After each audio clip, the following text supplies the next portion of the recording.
What's up guys, Bryce here, and we're back at it again for another video, and this is round 7 of the North American Racing League at VIR. This is the penultimate race, and for the last 2 races, I'm going to be using gold rims, just switched up a little bit, last 2 races of the season, and we're pretty much just racing for fun at this point, and this race was probably one of just my favorite races throughout the whole season. I didn't really finish in, a reasonable position to say that I was successful in this race, but this was the first time in a very long time that I really felt that I gave it absolutely everything that I had in the car, and I was pushing the limit basically every single lap to a full extent, and it's pretty rare when you feel like that. So this is qualifying first lap.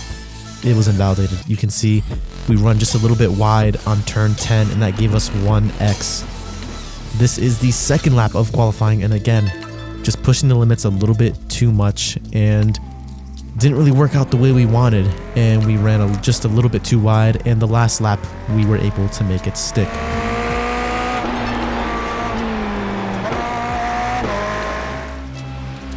Come across the line, and it was only good enough for P12 in this race, but the grid was super competitive, and again I missed out on the first couple laps, so it wasn't ideal. And going down into turn 1, lap 1, let's see what we can do on the first lap of this race.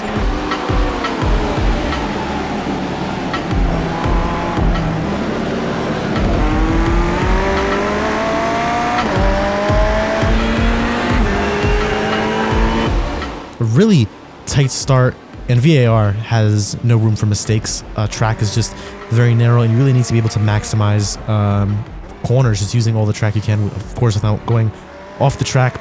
P12 still, and we're trying to make our way through the field. We have Mitchell Green in front of us, who's actually, we were battling with him last week at Charlotte Roval, and going up into Oak Tree, I saw a perfect opportunity to just get a beautiful late apex to try to catch him, going down into turn 14, I think.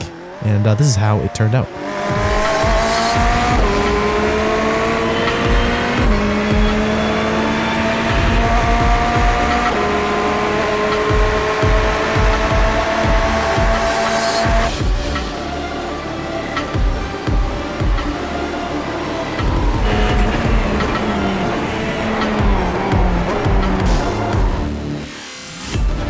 Did not expect this at all, especially after having a few bad results, but all I saw was a car come across and run into me. So unfortunately, not his fault, and not my fault either. He made a little mistake, went on the grass, wasn't intentional at all, and that pretty much put us all the way at the back of the field. Had a little fast repair, but now we are on the run to try to come back in this race. We get past him. This brings us up into like 25th, I think.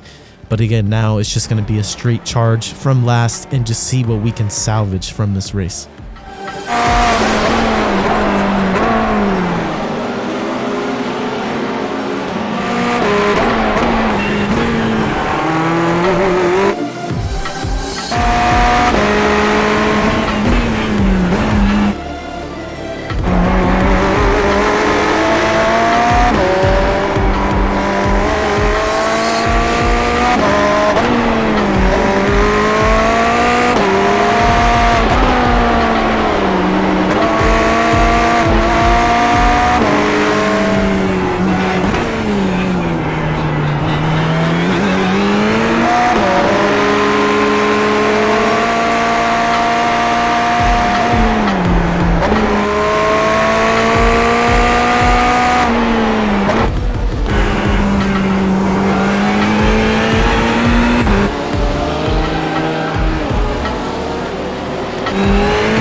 Cars on track, we were able to make it back up into P13, and we actually qualified in P11, so P12 would just be one position down from where we started, and the only car we needed to pass was Blake Scott. And you can see I was just pushing as hard as I could. When you finish the race knowing that you gave it everything you had is a really good feeling. But here's our battle between me and Blake Scott on the final 2 laps of the race.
clean as I could, but I accidentally turned on the pit limiter. Pretty rookie mistake right there, just my hand hit the pit limiter by accident, and either way, the tires were just shot at this point, and he did really put up a really nice battle for the last lap, and I thought we had a really clean battle on track, and it was overall a lot of fun. But that is going to be it for VIR. We have one round left in the North American Racing League, and that will wrap up this season. And I have a few special things coming after the North American Racing League, which I'm pretty excited about. But overall, VR was a lot of fun, a very fun race, especially with all the battles on track. Kept it clean as usual, which is always good since we had a little bit of mistakes which weren't exactly clean last race round. But hopefully you guys do enjoy. Hopefully be doing more full race stuff. I'm trying to fool around with how I can make the highlights a little bit more entertaining and fast-paced, but without much else to talk about. Thank you guys so much for watching, and I'll see you in the next one. Bye-bye.